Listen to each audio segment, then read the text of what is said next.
Friends, welcome to my channel Vasu foods. ఇవాళ recipe వచ్చేసి carrot pakodi అండి. ఈ పకోడీ అనేది స్నాక్కి సూపర్గా ఉంటుంది. ఇక ఆలస్యం చేయకుండా రెసిపీలోకి వెళ్ళిపోదాం. ముందుగా ఒక బౌల్ తీసుకొని ఇందులో 1 కప్పు వరకు శనగపిండి అనేది తీసుకుంటున్నానండి. అదే కప్పుతో సన్నగా తురుము పెట్టుకున్నటువంటి క్యారెట్ అనేది తీసుకుంటున్నాను.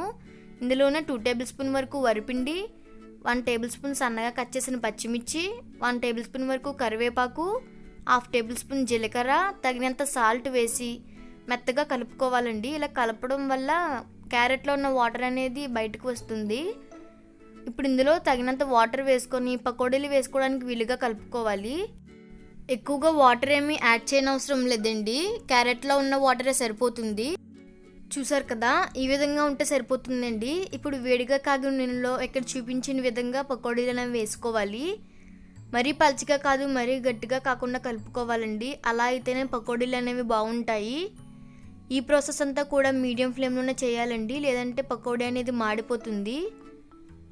చూసారు కదా, ఇలా వేయించుకోవటం వల్ల పకోడీ అనేది కలర్ మాత్రమే కాదు, టేస్ట్ కూడా బాగుంటుందండి. లైట్ గోల్డెన్ బ్రౌన్ కలర్లోకి వస్తే సరిపోతుంది.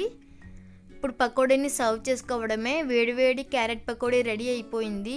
ఈ వీడియో కనుక మీకు నచ్చినట్లయితే లైక్ చేయండి, షేర్ చేయండి. నా ఛానల్ని సబ్స్క్రైబ్ చేయడం మాత్రం మర్చిపోవద్దు. మీరు కూడా తప్పకుండా ట్రై చేసి చూడండి.